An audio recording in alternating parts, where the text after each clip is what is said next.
Oh my god, we're finally at freaking Gen 6. How many of you are happy? Dang it.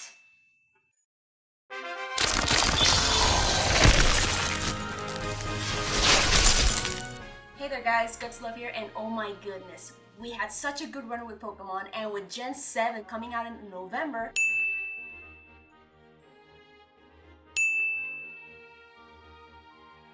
let's finish this string of top 10 lists with Gen 6, which is a generation that splits a lot of people in the middle. You know, people either like it or dislike it if it weren't for the Gen 3 remakes. Seriously, Gen 6 was both good and bad. I mean, it had a very linear story, which makes the overall story boring.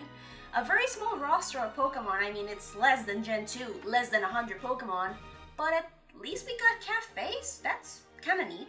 And also character customization, thank Arceus. And some of the best gym designs, you know, the whole gym. Even though it has the easiest to beat gym leaders. You kinda hit it there. I mean, that's something, right? Right? So let's get the show on the road and let's get started. Do you guys hear that? Oh well. Here's my top 10 Generation 6 Pokemon. Seriously, am I the only one who hears that?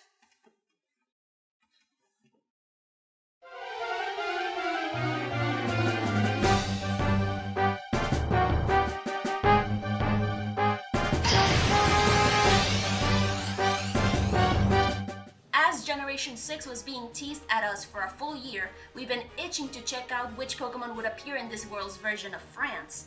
And one of the first Pokemon I saw and wanted to have from the get-go was Pancham. We all know this is basically Game Freak's version of Kung Fu Panda, but look at him! He's adorable! Which is kind of bad if you don't take it seriously as the Pokédex suggests. It does its best to make its enemies take it seriously, but its glare is not sufficiently intimidating. Soft as Poe, the Kung Fu Panda! Chewing on a leaf is its trademark. It can't help but grin whenever someone pats its head. See? Too cute! Being a fighting type also doesn't help people calling it the Kung Fu Panda. I even called mine Poe when I caught one in my travels. Also, this is one of the very few Pokemon that requires another Pokemon of a certain type in order to evolve. In Pancham's case, a Dark-type Pokemon, so it can evolve into the badass panda bear that, despite being peaceful, will crack open your skull if you look at him funny.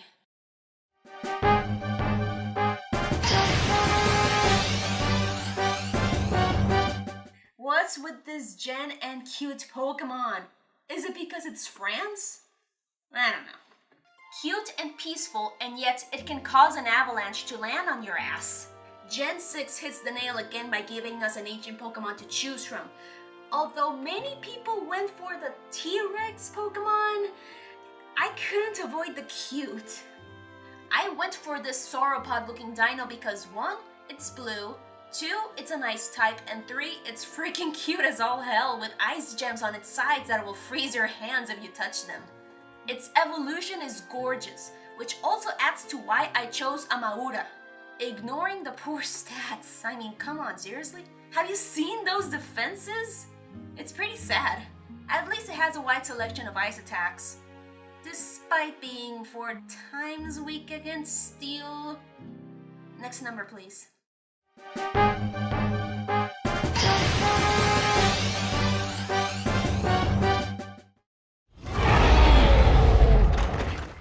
Dragons. Huge, dangerous, fearful, elegant, wise, striking terror into the hearts of, yeah, it's Slagoo.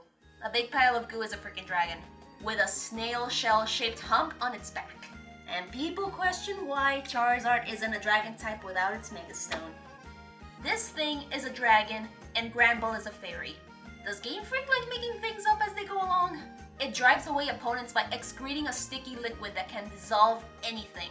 Its eyes devolved, so it can't see anything. Its 4 horns are a high-performance radar system. It uses them to sense sounds and smells, rather than using ears or a nose. Okay, after all of that, blind as all hell, but with a good radar, and the goo it releases can melt anything. This pile of goo is the Pokemon equivalent of the Blob. I don't know if I should consider that awesome or horrifying. It's awesome-fying.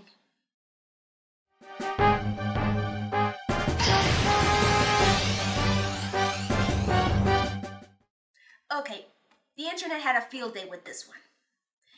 And with that said, I bet you guys already know what it is. Why did people make Esper into a freaking serial killer? Is it the eyes? Yeah, I think it's the eyes. But this is so cute! Look at it!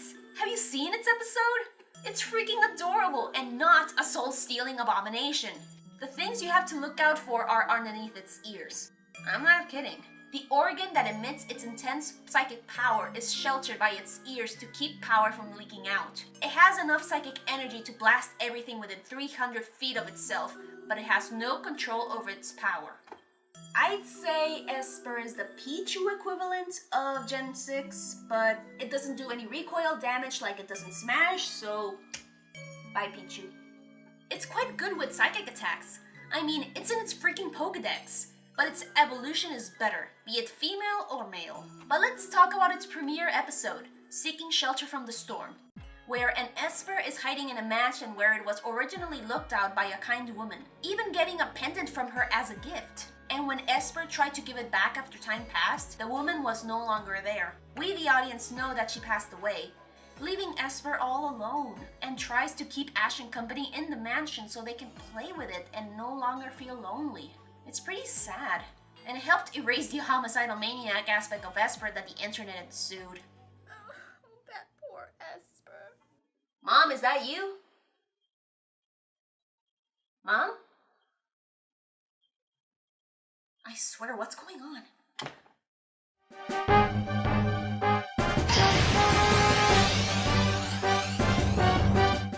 How can this Pokemon not cut trees without an HM? I swear, Game Freak. Also, shiny form, awesome. That is all.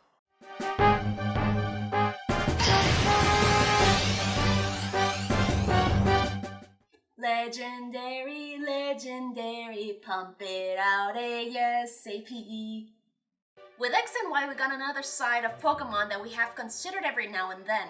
Gen 2 was about legends, Gen 3 was about the weather, Gen 5 the yin and yang, and X and Y gave us life and death. Pretty much sums up the two poster boys. Yveltal is a pretty good looking bird, with all those edges making it look more menacing and with the color coordination giving it a more darker feel to it. But I'll have to go with Xerneas because 1, it's blue, 2, it's a deer, 3, it's the first legendary fairy type Pokemon, which can easily beat out Yveltal in Zygarde, so suck it. Legends say that when the horns on its head shine in 7 different colors, it is said to be sharing everlasting life. This Pokemon has the highest attack out of all fairy types. It better, being the boss and all that. Like with most versions, I always go with the poster legendary that I like the most. Groudon, Dialga, Reshiram, and now Xerneas. I really do appreciate the design. What better way to show a creature linked to life than nature? A deer is mostly seen as a patron of the forest. Have you guys seen Princess Mononoke? And look at those antlers! They have gemstones that change color whenever it enters battle. That is the best way to show off that you're about to kick someone's ass. What I like and dislike at the same time is its signature move, Geomancy, which takes 2 turns to beef up your special stats. Which is fine and good, but 2 turns? Really? Also, Very good parents!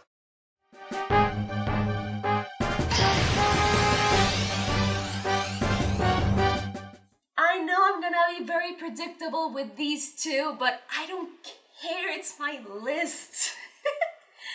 These two Pokemon are awesome. They can fly, they're dragons, but they are freaking bats. Case closed. Ever since Game Freak showed us this monstrosity, I was enamored by it. Noivern is just a marvelous specimen and I just had to have one on my team. But then I found out it's pre-evolution, Noibat. That just closed the deal for me. I mean, look at it! It is so cute! I just want to hug it and keep it and sick him on my enemies. Or I can just fly all over on a dragon. Yes, I know. Noivern is a combination of Noise and Wyvern, and Wyvern aren't exactly dragons, but it has a type. So it counts, despite Game Freak's biology grades dropping like flies.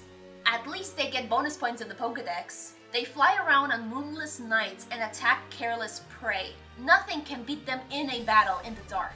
The ultrasonic waves it emits from its ears can reduce a target boulder to pebbles. It swoops out of the dark to attack.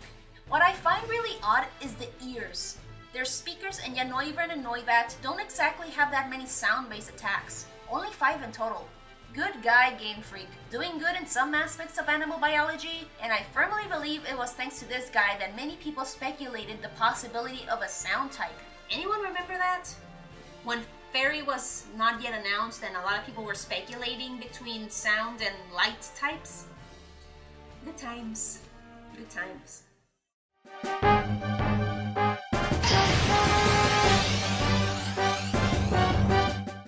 Dragons fear it. Dragons hide from it, shivering under their hardened exterior. Creatures of strength and honor, diminished into nothing but frightened hatchlings, with just a look of this horrifying pink creature. You better not find yourself in its path, or else it'll sense you. It'll find you. And it will kill you. And the joke is Sylveon.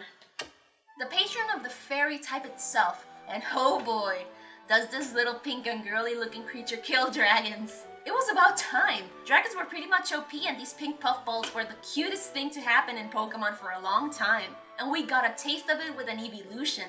The cutest evolution to date. Yeah, I don't care if it's pink.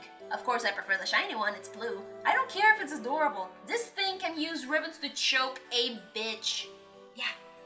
Dragons can be all high and mighty, but if you put one in front of that creature, they will shit bricks. It sends a soothing aura from its ribbon-like feelers to calm fights. It wraps its ribbon-like feelers around the arm of its beloved trainer and walks with him or her. No matter how much I love my Sylveon, I'm not letting those feelers get anywhere near me. I've seen enough.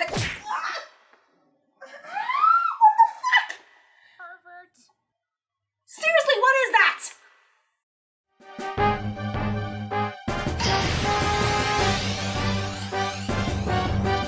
Time to whip out the starter Pokemon.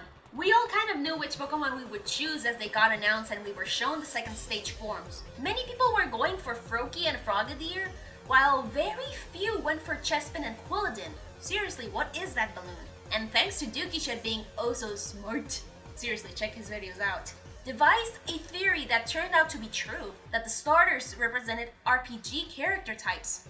Froakie became the Rogue Ninja, Chespin became the Knight, and my choice Fennekin became the Mage. Although Delphox's design is quite disappointing, so I'll stick with Braixen. I was waiting for so long to have a witch-inspired Pokemon, I even spent a whole hour resetting my game to get my Fennekin to be a female so I can have the witch in my party. 12.5% chance my ass. And the pose it has when picking up the stick of its tail to cast spells is just beautiful. Genius, thy name is Game Freak! It has a twig up its tail. When the twig is plucked from its tail, friction sets the twig alight and launches into battle. The flame is used to send signals to its allies. It's kind of odd how Fennekins eat twigs and when they evolve they use it for magic. Sense, do you have it? I'd also like to point out how people on the internet were going nuts over its potential typing. I mean, yeah, preparing pitchforks and torches to bombard Game Freak if it was another firefighting type, it was kind of getting out of hand. 3 generations in a row is too much, and I will stop poking fun at Game Freak because that joke has run its course. Also, Braixen is in Pokken Tournament, and Delphox is not. Burn.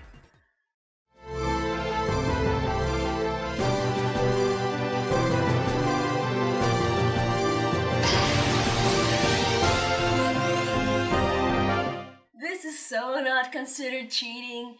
This is my list. I'm following my own rules. Oh, this is gonna be so much fun. It toys with its enemies using swift movements while slicing them with throwing stars of sharpest water. With that, you know it's Greninja.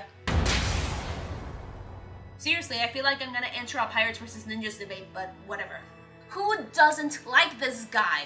If I knew in advance that Froakie would evolve into a ninja, I would have chosen the little frog over the fox because it's a freaking ninja. Ninjas are cool. It appears and vanishes with a ninja's grace. It creates throwing stars out of compressed water. When it spins them and throws them at high speed, these stars can split metal in two. More power for the water starters, like my bro. I adore his design, reflecting what we all know ninjas look like, with the body in the shape of the ninja clothing and having its tongue act as a scarf, which is pretty weird if you think about it. And the form its fingers take look like traditional Japanese fans. What really bothers me, and this is just a nitpick, is that Greninja is more of a special attacker, but it gets more physical attacks. Did someone get confused in the programming department or something? Didn't they get the memo? Now, do you guys remember Zoroark? Remember how people thought he'd be in Smash Brothers? Or Mewtwo before he was DLC? Yep, he got the spotlight in the 4th Smash Bros game because of how popular he was. Unlike Lucario, which was just a movie tie-in. And have I mentioned he has some mean leg game? Holy cripes, those legs! It's kind of a letdown that he's a glass cannon for competitive battling. At least his protein ability gives it an advantage. And believe me when I say this, I went through 1,000 eggs and did not get a freaking shiny. I need my black ninja frog and I need it now. So there you have it, my top 10 Generation 6 Pokemon. Thank you all so much for watching, and I know there's gonna be people who will disagree with my choices, so please write down in the comment section below which Generation 6 Pokemon were your favorites. With that said, thank you all so much for watching. This has been Gutslove, and I'll see you. What? Seriously, what is that?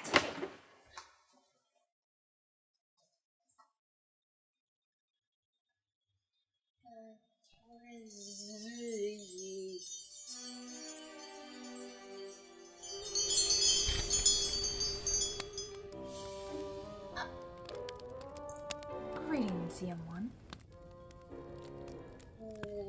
Oh, do not worry. Your beverage does not have hallucinogenic substances. Do not be frightened. I just said don't be frightened, and you whip out that broom out of nowhere. Would you please put that down? Sorry. Seriously, the last 1,000 humans didn't react this way. I hope this is worth it. Who are you anyway? My name is Loss. I am an ethereal. Luz. Yes, it is. Your name is Luz. Literally light in Spanish. Would you kindly shut up? I'm in a hurry and on a tight schedule. Oh, sorry. As I was saying, I'm here because you have performed admirably, showing the world your preferences in Pokemon with each generation, along with showing some remarkable magic with Shield Summoning Charms and surviving attacks from animatronics, despite the order of the Fae that I bestowed to you. This Imperial Brooch. With this brooch, you will be able to wield magic beyond your wildest dreams. It's pink. I'm sorry? This thing is pink. Yes it is. I don't know if it was in the design or something, but this thing, it's pink. Is there a problem with it? I mean, just because I'm a woman doesn't mean that I like pink. It wasn't up to me. It was my superior choice, so why don't you shut the fuck up and let me finish? Oh, okay, sorry. I swear, if you interrupt me one more time, I will shoot your ass into the water temple and laugh at how you tried to escape without a YouTube walkthrough. I'll give you the TLDR version. If in the following videos you advance in terms of magic use, a la Fire Emblem rules, you will be able to open the brooch and gain a new power. Yes? So let me get this straight. I get this brooch because I did a top 10 list of almost all of the Pokemon, and if I use magic, I'm gonna get something cooler. Yes. Okay, I'm hyped. But did it have to be pink? You're really going back to that? Seriously? Yes. Really? Why? Look, I wasn't in charge of the design. I just deliver shit. Now, is there anything you'd like to ask before I go? What are you doing? Is that a dark magic book? But the brooch's powers are for light magic only. Oh, give it a rest. How many people have you seen use these things for their intended purpose? Besides, I've been studying this thing for years. Better put this brooch to good use. You know what? Do whatever you want with it. I don't give a shit. If my spirits get wind of this, it'll be on your head, Missy. Okay? Have fun with it. Arrivederci e buona fortuna. Yeah, buena fortuna for you too. Now, if you'll excuse me, I've got some practicing to... What the?